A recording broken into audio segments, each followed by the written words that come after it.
How's everybody doing? This is aka OnStar, and I'd like to welcome you to another episode of Free-to-Play Frenzy. This week we are covering DDO, or Dungeons & Dragons Online. Now, this is actually a very well-made game for being free-to-play. It used to be subscription-based, and they decided to make it free-to-play with a cash shop. And, free-to-play games, a lot of times they're hit or miss. This one isn't. This is based off of the whole Dungeons & Dragons franchise, and it shows. If you spent any time reading or playing D&D, you'll be right at home. The character sheet can be very confusing for new players. A lot of times, they'll go, "What the crap am I reading? What are all these skills?" If you read any of the books, you'll understand what goes on. The character creation screen is just as robust as the actual game system behind the characters. You start off with 3 choices. You can go with the melee, you can go with caster, and you can go with specialist. Melee is the fighters, the paladins, berserkers, stuff like that. And caster is mages, priests, cloth-wearing characters. Specialist, in my mind, is kind of the catch-all light armor variant. The rogues, the bards, classes like that.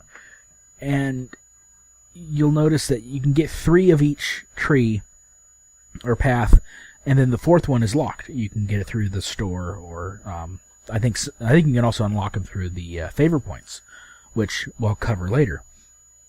And then after you pick your class, you get to pick your spec. Paladins get a tanking, an offense, and kind of a hybrid too. So this is how the game says, okay, here's how your skills are going to be aligned for new players or players who aren't used to for Dungeons and Dragons. But you can also go in there and customize it if you want to build like a min-max or a certain character. And then after all this, you get to go in and pick your race. You have access to 4 of them right out of the box: the humans, the elves, the halflings, and the dwarves. And then the ones that are locked are the warforged, which are the golems, half-elves, half-orcs, and drow. You can unlock these with the cash shop. And then once you get your race and your gender setup, you can go in and hit the character creations, the customization screen. And this isn't some, here's 5 or 6 faces and 7 or 8 hairs. There's like 30 different top hairs for just the top of your head, not counting facial hair, nose options, piercings, scars, you name it. You can make really unique characters. And so the character creation, and to really top off the character creation, they don't give you a single line for a name. They actually want you to put in a first and a last name. So that really goes a good distance to help with really immersing you in the game, which it does really well, especially out of the starting area. You start off on a beach in the middle of a shipwreck. In the storyline goes that this white dragon attacked your ship and you're the only survivor. And you'll actually hear the voice of the GM talking with you, which is really, really interesting because a lot of games don't do that. So as you go through the tutorial, go through this cavern, it's like, here's this, here's how you do this. You'll hear, you feel a draft moving past your face from a passage you can't see, and you'll see little alerts on the top of your screen. If your spot skill is high enough, it'll be like, there's something odd about this wall. Use search to investigate, and you can click on the search button, and your character will actually search and show if anything's right up there. And so it all interacts rather well. The graphics are really good too, especially on high. It looks really pretty, and that really becomes apparent when you come out into the first town, out of the cave. The town feels like it would be a real town. It's not some flat piece of land with a bunch of buildings, kind of symmetrically placed. No, it feels natural, and it does really good with the immersion factor. And then once you get to the capital city, several levels later, it really just, the immersion is there because of how big the city is. Stormwind and Oregon, wow, they feel big, but nowhere near as big as this place. It's like, holy crap. And the architecture, it fits. It fits the theme. And so, overall, graphically and immersion, the game is just awesome.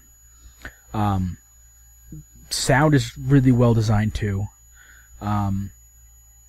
It's a click to swing your sword, so it's a bit of a combat MMO similar to like Vindictus or a Continent of the Ninth Seal. But that only it feeds into the feel, to the immersion, which it works in my opinion. Now I've mentioned it several times, but the cash shop, a lot of people have mixed feelings about that. It's not really a if you have the money you can do whatever and you can bypass all this. And if you don't have the money, well, you're screwed. No, it's not like that. They seem to take the thought of this is a convenience, not a requirement to do well. So you can do you can actually, if you play it right, you can go through and do every quest in the game on multiple characters, on multiple servers. And once you do all of that, you can, one character should be enough to start buying your first, adventure pack, is what they're called, if I remember correctly. And so you can do that, and if you play it right, you can actually get every single one of the adventure packs just by playing the game, which is a really, really well thought out idea. Because then instead of saying, "Oh, I don't have the money, I can't get this," it's just go play the game, which is a really smart idea on their part. And so overall, I think the entire package is very well made and well polished for a free to play. Excuse me. There's some drawbacks. The leveling system can be a little wonky for free to play and new players, because it's not like, oh, here's one, here's two. You can level up to 20, but within each level there's like 4 or 5 ranks. And past level 4, it requires a sigil that you get from questing. And also, since this is D&D, this is not a solo game. You don't want to try to solo this game. You can do it, but it's not going to be very fun, and at some of the later areas, it's impossible. So, this is a very well thought out, very well made game, and I really enjoy it, and I would recommend it to anyone who, is looking for something new to play.